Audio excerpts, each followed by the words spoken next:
Hey guys, welcome back. Got another video, a little technique for you. This is Aggie. I'm Andrew. We're here at Nexus Jiu-Jitsu. Today I want to talk about the difference between a bottom side choking arm, bottom side strangle arm, and a top side strangle arm. In the gi, how we're going to finish our bow chokes from those areas. If you take somebody over and you have a bottom side strangle arm, which used to be called the power side or the strong side, it's actually pretty difficult to get those finishes because your elbow is against the mat. You'll see what I mean in a second. So I almost always change the position, and then I'll be able to put real pressure on the neck without sacrificing space. Right? Now if we have a top side choking arm, I don't have to sacrifice position, but what I'm going to need to do is make sure my head's in the right place, make sure I'm taking their arms out of the fight, because when you have somebody's back, I have two attacking tools. Two attacking mechanisms. But they have three defensive tools. They have two hands and a chin. And I think they took their chin and use their hands. So I have to start taking their hands out of the fight and then start making the tools skewed into my side of the playing field, right? So I want to have a bunch of attacking tools and I don't want them to have defensive tools, right? So we're going to look at all these options. The system that I'm going to get into when we have a top side choking arm is the straight jacket system. It's my favorite way to attack the back because I have rear triangle options, I have armbar options, and I have my strangle options. I can do one-arm strangles, I can do bow and arrow chokes, all sorts of things. Super, super powerful, and it's actually how I finish most of my matches, okay? So we'll take a look at that now. So if I have the back, and either she decides to or I decide to take us to the overhook side, the plane here, when I open the collar and I get my grip inside the collar, you'll see I can't apply pressure because my elbow's against the mat.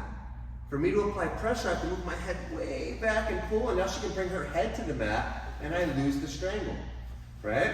So if I get here, what I'm gonna do is, and I know that generally people wanna do this, I let them beat my bottom hook. So if I take my bottom hook out, hoping that she's gonna hurdle over it, now come back. If she knows it's a trap, and I do this and she goes, hell no. I use this leg to kick her. Come back. So as I kick her off, now I can come up onto my knee and elbow. So I come up onto my elbow, I bring my foot back over the top, I come up to my knee. And now here, I'm over the top of her. Right? Now I can apply real strangle pressure without sacrificing my arm position. Make sure you're keeping your elbow tucked to your body. Because if she's high level, she's going to reach back and grab my elbow and try to peel it over her head. So I need to make sure I really keep that elbow closed. Okay? So I come up to the top position, I grab this knee, close this elbow, and I lean my weight towards the feet, and there's my finish. Now a lot of times, what people are going to do here as they feel me leaning is they're going to push off the mat and push back into me. So I just lay back, throw my leg over the shoulder. Let's turn. Here, I throw my leg over the shoulder, and now I finish here. I'm going to start the lawnmower with this arm, and I'm going to bring this knee to the mat here. Really, really strong strangles, right? So I'm getting a top side, bottom arm strangle because I changed the position. And that's what you really kind of have to do if you're going to go for those bottom arm bow and arrow chokes, right? So one more time quickly. I have the back. We go to the strangle arm side. Here, I open the collar, get my grip, take off the bottom hook so she comes over. As she does, I bring myself up to my knee and elbow. Move back. I bring my knee high to the head. This isn't good enough, right? So I'm here, and now I lean, get my strangle, boom. If she pushes back into me, I lay back, throw my leg over the shoulder, and we finish here, right? Now, everything changes when we start doing top side strangles. The first and most important prerequisite to top side arm strangles is you have to have your head between their head and the mat, right? So when we're playing here, if she decides to take us to the underhook side, I need to keep my head between her head and the mat, because the way she's going to escape is by bringing her head to the mat, taking her back to the mat, and starting to escape the position. So I have to stop her in the beginning. And now, you see how her hands are in defensive position?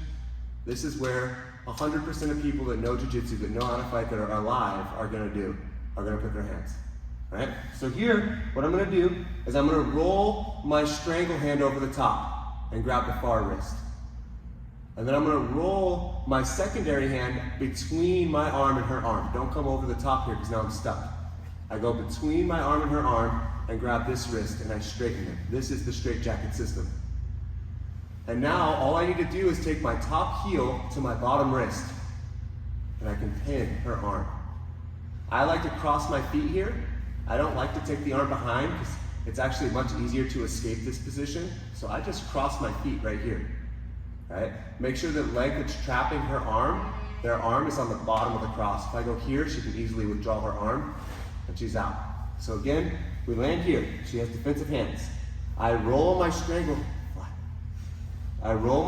hand, and then I roll my secondary hand, grabbing the wrists and pressing them down towards her hips. I step over, boom, trapping, step over, cross. Get your arm out. Never. Right?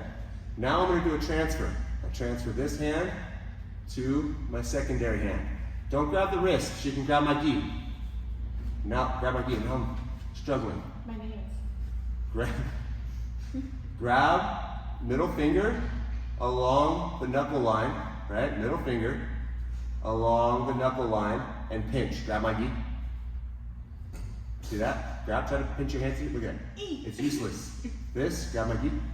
Strong. This, weak. She can't grab. And you pin this to her chest. Now, she has no hands, but I do. Right? One of my favorite things to do, chloroform. Just go here, cover their nose and mouth. Wait a couple seconds. They're gonna freak out and they're gonna tap. If they don't tap, what they're gonna start doing is freaking out, bringing their head up, boom, there's my strangle.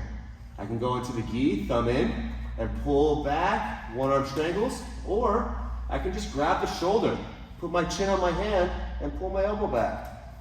Super powerful. It doesn't look powerful, but it's exceptionally powerful.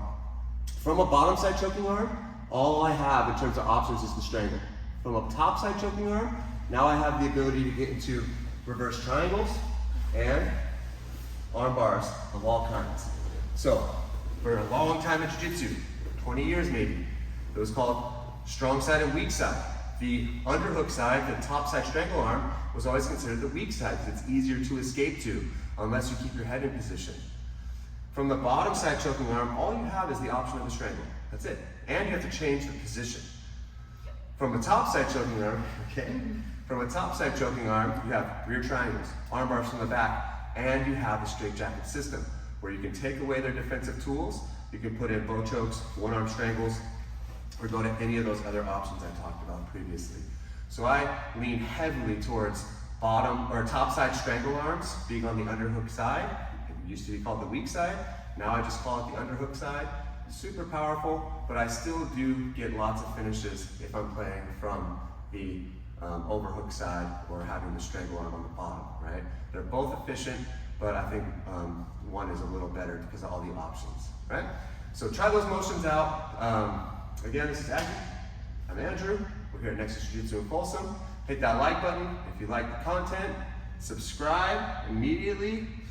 And if you have any, right away, if you have any questions, concerns, talking points, things you'd like to see in the future, throw it down in the comments. Thanks for stopping by.